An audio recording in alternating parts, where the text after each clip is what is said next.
an opportunity to see some folks we haven't seen before. So let's get formally started because we have a lot of racing to go on tonight. We have to clean this place out and clean it for a big fundraising car show tomorrow for Angie's Pizza. So the faster we race it, less late these guys are going to have to stay to clean the place up when we're all done. So be neat. So it's really nice to have you. Good evening, everyone. It's nice to have you here with us. Thanks for joining us for this inaugural Monadnock Speedway Hall of Fame induction ceremony. Events like this are always sad, nostalgic, and fun. Sad because some of the people we honor tonight are no longer with us. Nostalgic because we can, for a few minutes, relive a special time in our history that the folks who made those moments memorable. And fun because we're all here together as a racing family to celebrate something we all love, that's racing. In compiling the Hall of Fame class of 2025, the committee, composed of Michelle Cloutier, Randy Wheelock, Brian Martin, and myself, wanted to reach back to the beginning and consider the individuals who made a significant impact going forward from opening day, August 13th, 1971. We also had to keep in mind that we're now in our 55th racing season. Boy, that's a lot of drivers and a lot of people to help support racing, many deserving of inclusion, and they will be in time as we move through those decades that came after we opened. So this evening we honor 16 folks who have helped set Monadnock Speedway in the middle of probably the best racing community in the country. Our presenters are current track owners Norm and Shirley. Shirley here? Just Norm. Norm Rand is here to help present. In some instances, some of the folks have requested that there are others that were close to them that want to be part of the presentation, and that's okay with us. And don't be surprised if my co-announcers, Kevin Bazan and Randy Wheelock, step in after we've done the presentation for a very quick victory lane interview. And after all, this is the ultimate victory lane if you're being interviewed for the Hall of Fame. So it's appropriate. Also, representing the New England Racing Museum, I'd like to welcome Lou Thompson and James Thompson. New England Racing Museum is a repository for New England racing history. If you haven't been there, you need to go there. All right, I think we have time to get the party started. Where's the floor? It's upstairs. Sorry, I forgot it. This place wouldn't be here if it wasn't for the vision originally of Bill Brown to carve a quarter-mile track out of a gravel pit. Right here at the shores of the Aspen River, which sometimes have been in the middle of the infield, as we all know. Without these kind of friends, we wouldn't have been here. The dirt we started with didn't survive. We put down an asphalt surface in 1973. We replaced that in 2023, so 50 years is not bad for what was here. As you may have seen by time, we add a half a second to most lap times now with this new surface. It's fitting that our first recipient then tonight is Bill Brown, and by extension, his wife Ruby, and the other members of the extended Brown family who are all part of what happened here today. The list is very long, and I'm probably going to leave a couple of you folks out, but representing Bill Brown, please welcome back to Monadnock his daughter, Terry Brown Lynch, and Dane Lynch. Come on up there.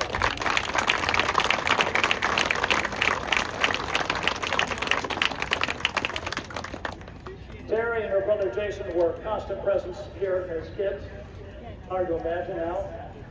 Stay right there. We're going to take some pictures and do some interviews, and we'll move right on. I'd also like to acknowledge Wayne Brown, who is with us, a nephew. Dave Brown, Dave Todd is here with us. Dave was also our first pit steward. Terry, we take this back 55 years, 55 seasons. What's the Hall of Fame mean to you? Oh, gosh. I think because it's my dad.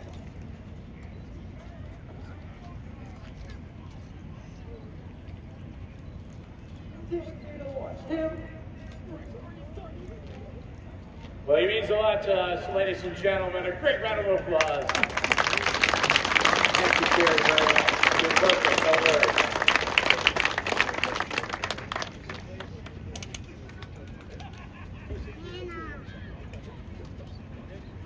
All right, partway through, I think it was the 1978 season, close to our anniversary weekend, we who were staff members at the time got a notice saying, racing next week is canceled. Huh? Well, the reason was a change of ownership. And when we came back to work, we found out that Bill and Ruby had sold the track to Fitzwilliam businessman Bill Davis, owner of Bill's Oil, later sold to Roy Brothers. I spent a lot of evenings on at Bill's kitchen table with him and his wife trying to put together a promotional program and advertising until wisely Dick Williams, Coastal Racing Association, took over to manage the weekly operation.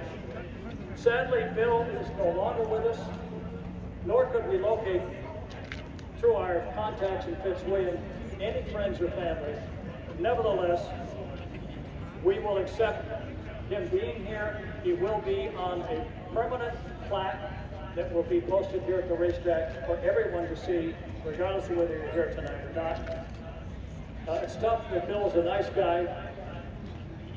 So he, being our second recipient, in absentia, give him a big round of applause.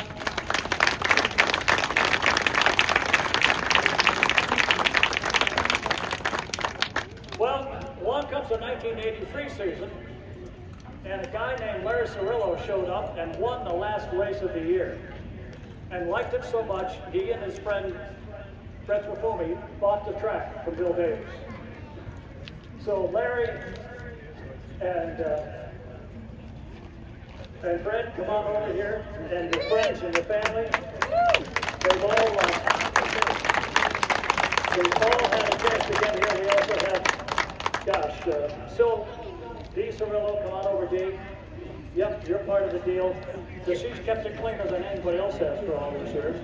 And all the folks who are here with you, it's nice to have all of you here present the award on behalf of the track to Fred and to Larry and Dee. Get those pictures in. And next is going to be Larry's first victory lane interview since he won the race. And the guys over there are doing the job without question. What year was that, Dave? 1983. It's so long you forgot, see?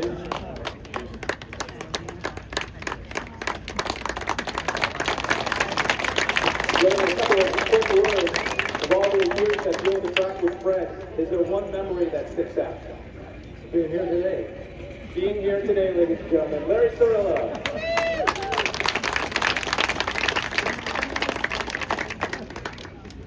Our next inductee had a New England-wide reputation as an outstanding track official. Tracks including Norwood Arena, that's really reaching back, Thompson Speedway, and many years here at Monadnock Speedway. Carl Merrill served in many capacities: general manager, PR director, race director, handicap, in both the Bill Davis and the Larry Cirillo eras. While quietly behind the scenes, his wife Treva manned the souvenir booth. Sadly, and perhaps fittingly, Carl and Treva passed away within a month of each other several years ago, with no immediate family that we know of to represent them here tonight. But Carl will also be recognized on the permanent display. He was a rock for a lot of us. So a round of applause and extension for Carl Merrill.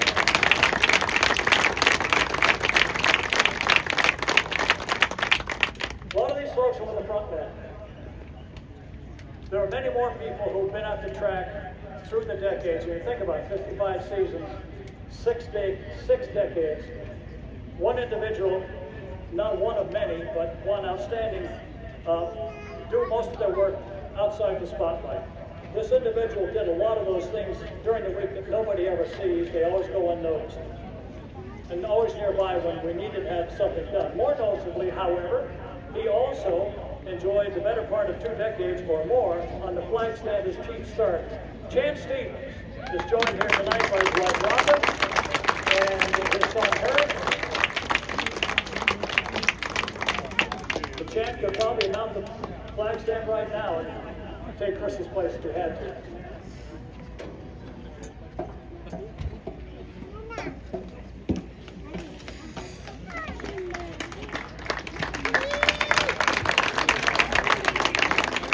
Everybody, We've had a lot of jokes. We've had a lot of fun with each other over the years. What's this mean to you, pal? What a great man he is, and even a good catch. Chance Stevens, ladies and gentlemen. From day one into the 1980s, no race could run on its own, still can't. From the opening days, green flag, well into the 80s, our chief starter was Jim Hanks. He stood tall on the flag stand, from dodging rocks in the dirt track on day one to facing challenges to his decision from the likes of Ed Lemke Sr. Jim ran the show, and he held his ground. His wife Yvette spent time in the Scores Tower and other activities here at the track, and his daughter Tracy has remained a frequent visitor and crew member of teams that have raced here since then. So please welcome Yvette Hanks, Tracy Osgood, along with Ashley Ayotte, Brad Osgood, and Jim Ayotte. Come on up, folks.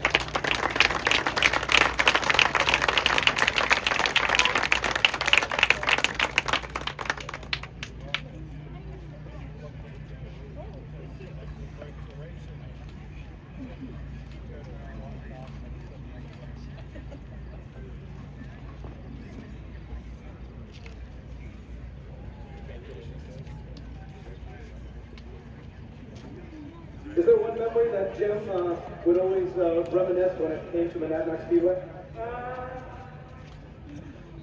Well, he and Punky used to go rivalry quite a bit, and, you know, we used to fight about Ronnie Bouchard when he raced here on the way home. That was my boy, and we get in an argument, all arguments about him making calls for him. Friendly argument, right? Thank you very much. All right. Race teams need manpower.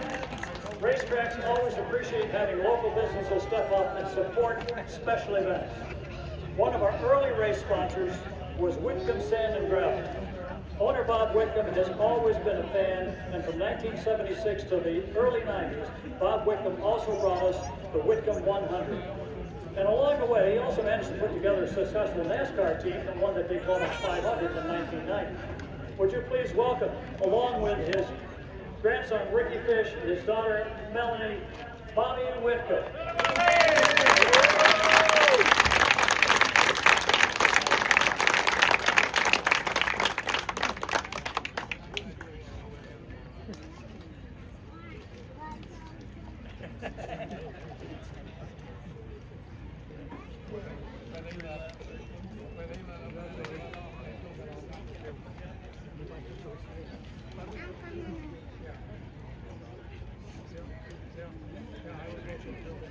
Okay, let's move from behind the scenes and get out of the racetrack.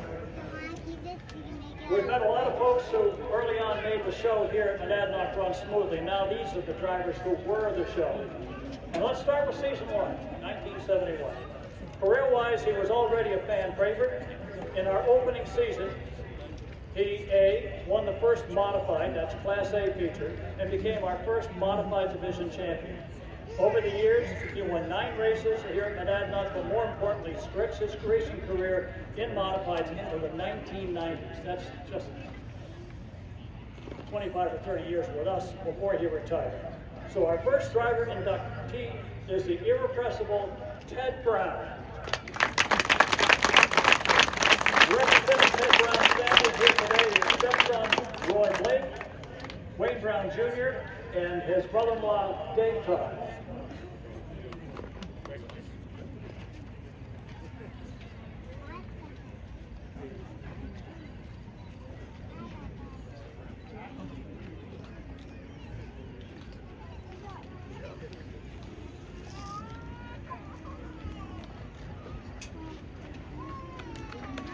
Our next veteran inductee showed up on the dirt in what appeared to be a late model body, soon to become the classic orange modified coach, the number 162. In later years, Roger Raymond adopted the number 62, because we didn't like to write down 162. It was hauled in the highly recognizable orange school bus. It later became a hauler for the number 62 Pro Stock, with the same winning results. From 1971 to 2000, Roger accumulated 33 wins and 2 championships, one of which was a tie broken by the fact that he won one more race than his competitor. Please welcome our Hall of Famer and his family. All of them. Dave Marks, Julia Raymond, Kendall, Chris Raymond, and his wife, Priscilla.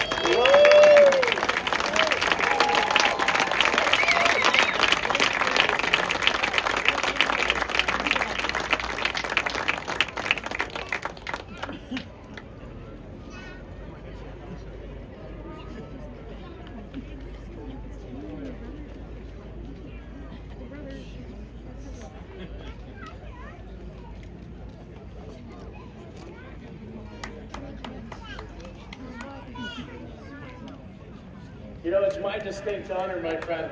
We've been friends for a long time, but it's nothing like having a hero in here in the Hall of Fame. Ladies and gentlemen, one more time for Roger Raymond.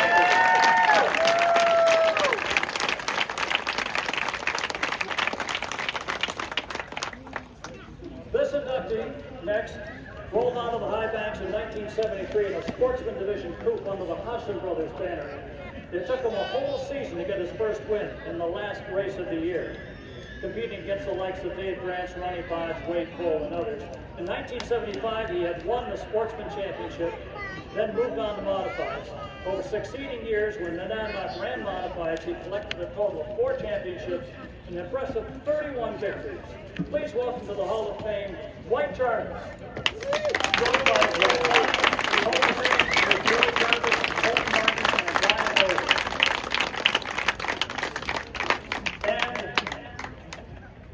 His daughters are all here. I'll line right up so you got a good picture.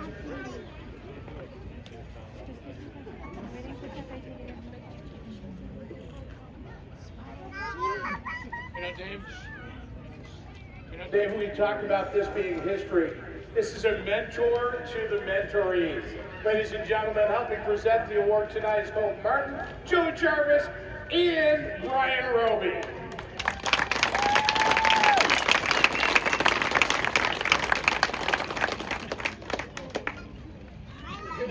Dwight, out of all the wins you've had here at Monadnock Speedway, is there one that keeps coming to mind? No, they're all enjoyable. One that comes to mind is, I think it was the last one I raced here when I started in the rear and passed Roland Bennett with 10 laps to go. That was an MRS race, and that wasn't too long ago. Dwight Jarvis, ladies and gentlemen.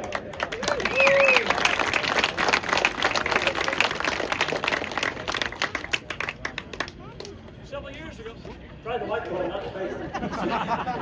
Several years ago, I had the honor of inducting this driver into the Northern Area Racers Hall of Fame. Fittingly, because his racing career began well before Monadnock Speedway was built, he showed up in 1973 with his iconic black Goose coupe.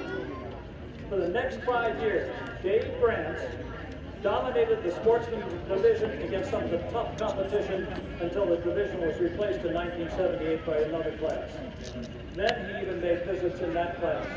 During his 5-year period in the sportsman division, Dave Branch amassed 43 wins and 3 championships. And here to accept for Dave is his son Brian Branch, Barbara Branch, and the grandkids Natalie and John Branch. Come on up.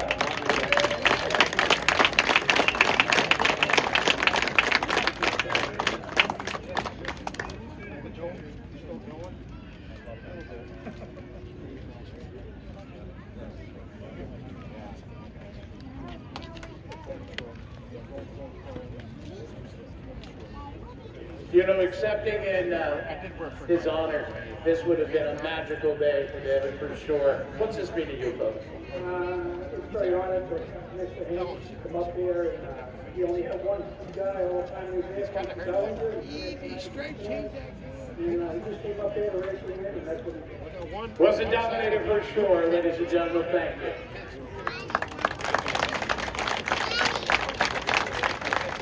Many drivers make their first mark in the sport, not with an armload of championships, but with their performance and professionalism. This driver did both. He did win championships, not here. What he did do was race hard and win races in more even more in super modified divisions in New England and beyond than he did in modifieds. But from 1975 to 1978, Ollie Silva won 20 modified features out of over 500 wins New England-wide and beyond. In fact, the museum is here and has all the trophies and all the honors he got. And if you don't have a chance to do it, please go see it when they're all done. Here to accept in memory of Ollie Silva and keeping his memory alive very professionally are the curators of the Ollie Silva Mobile Museum. Please welcome Richard Eastman and Wes Pettengill and Billy Eastman.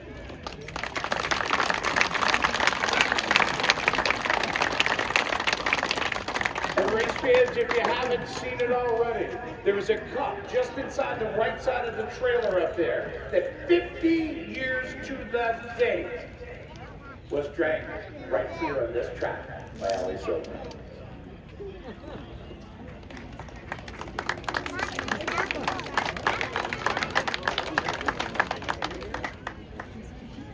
What's this mean to you, partner? Well, you know, it was 21 years ago that Ollie Silva passed, and it's amazing the memories we have for so many people. He raced all over the country. He raced in Canada, Florida, California, and won nearly 500 features. And as we just found out tonight, he won 20 features here. And lastly, his home track, Star Speedway, 118 feature events. Amazing. Absolutely amazing, and that's why we felt it was our honor to honor him tonight. Congratulations.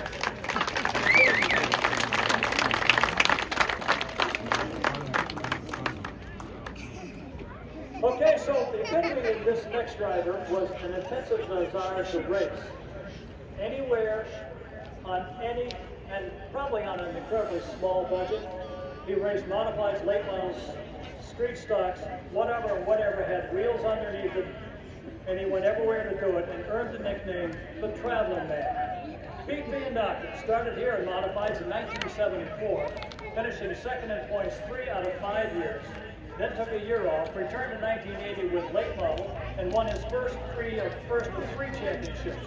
Over the next 3 decades, Peter recorded 32 victories, and even with declining health, continued to appear at New Hampshire racetracks. Peter sadly also passed away just a few years ago, but here to wish, except for here in the Hall of Fame, is his longtime friend, Diana Noel Bennett, John Bennett, and Chris Noel Bennett.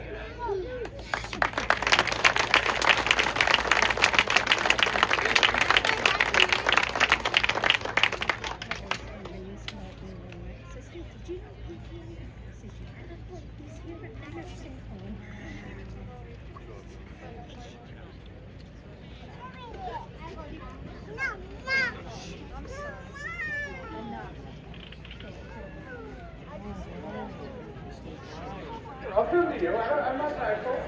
This has been going on quite a few years, but I know that he would love to have been here. Well, thank you for joining us. That 135 was definitely impressive at Retirement Radio Saturday.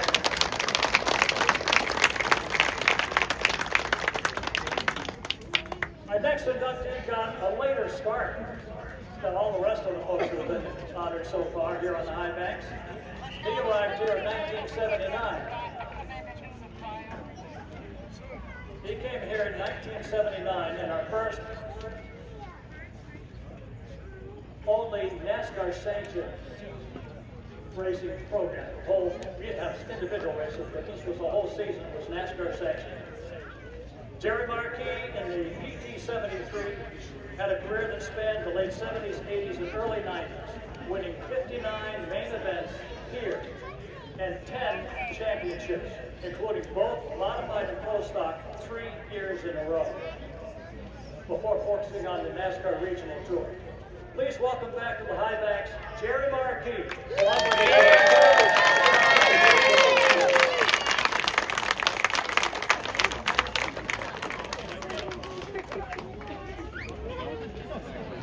Okay, there's nobody standing against the wall now. Oh, Lord. Looks like his former Victory Lanes did.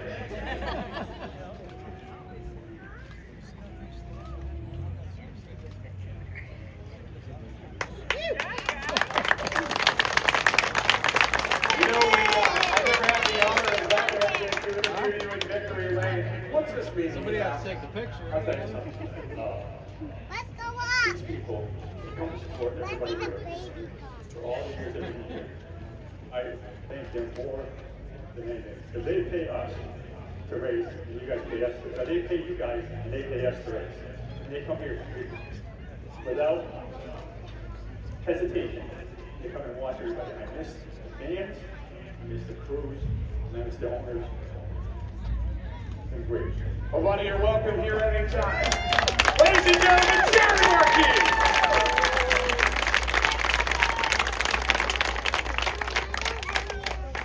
From his first win, June 2nd, 1972, and I went back and turned out it's actually 1971, on our half asphalt track, to his final win in the mid-90s. The Goshen Ghost was a force to be reckoned with in both modified and pro stock. Bucky Karen team were the Worker brothers to dominate the high banks in the 1970s, winning 7 modified champions in the first 10 seasons. In later years, Funky start to finish here at Monadnock Speedway, he ended up recording 73 victories. Please welcome back to Monadnock Speedway, Bucky Karen.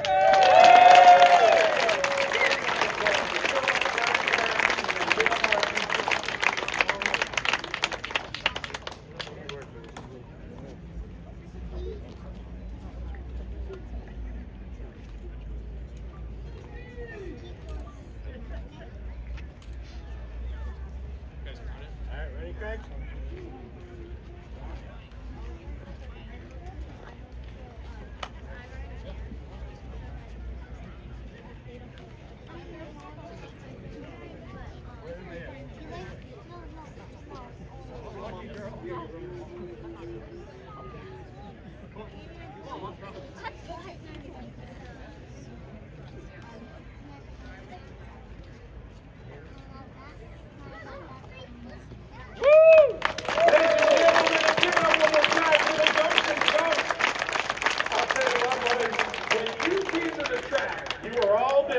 And there was a lot of people that looked in that mirror, I think, and went, uh-oh.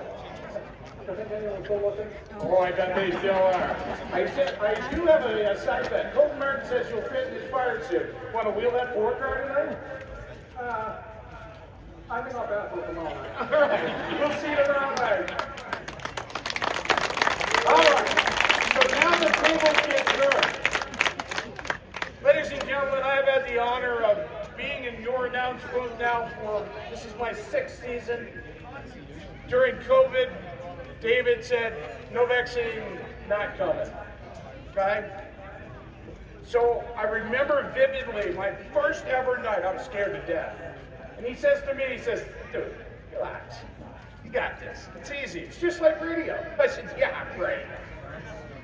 So he told me a story about him growing up in West Brattleboro, just down the road from the West Brattleboro Speedway. He was 8 years old. The announcer at the West Brattleboro Speedway at that time was 18. The guy in the booth says to him, hey son, you know how to play a record player? I think a record player, holy moly. You guys don't even know what that is, some of you, I get it. So, he tells me this story and he says, I'm sitting down at the bottom of the stands and I've always wanted to do this. I would listen to the race announcer. That announcer, ladies and gentlemen, was none other than the legendary Ken Squires. Pretty impressive start. So as we proceed along, David gets into radio, goes to work for KBK radio. In August of 1971, our Speedway opened. The legendary voice of the Monadnock Speedway. Ladies and gentlemen, the inductee to last is none other than the voice of the Monadnock Speedway, Dave Sutherland. Come on, guys.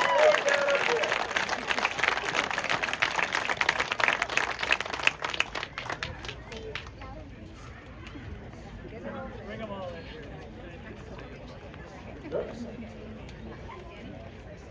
Yeah, we'll tackle Dave from behind. We got you, pal.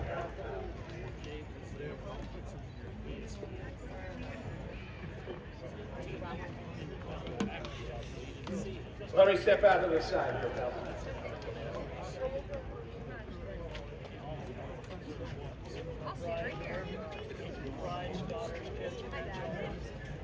Everybody in the shot.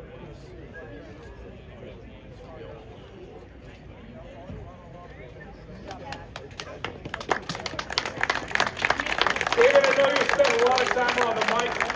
I want to personally thank you for everything you've done for me, and I can't wait until the next time we're working side by side, Hall of Famer.